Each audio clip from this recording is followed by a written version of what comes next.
This is going to get our QLs warmed up for when we do bent over barbell rows. Make sure that your rib cage is stacked over your hips and let your hips hit the ground each time and squeeze all the way to the top. Next, we want to make sure we're getting a full rotation through our thoracic spine, especially for the Arnold presses at the end of this workout.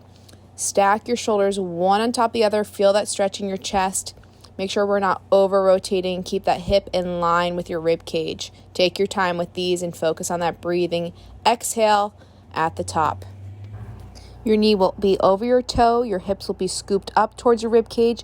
Get a full stretch in that chest and make sure the weight is heavy enough on that cable so you feel the resistance in your lat. It should mimic your gauge in your run. It's a compound movement.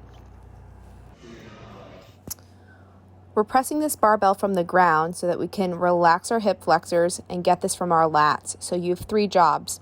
1 is to keep your shoulder blades on the floor as you press, so retract those shoulder blades back and down.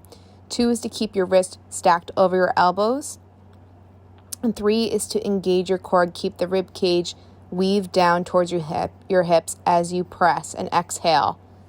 You should feel this in your lats if you do it correctly. The setup for this exercise is so important. Screw your feet into the ground, pull your hips back, rib cage is barreled into our hips, and then get your elbows as high as possible, kissing your shoulder blades together.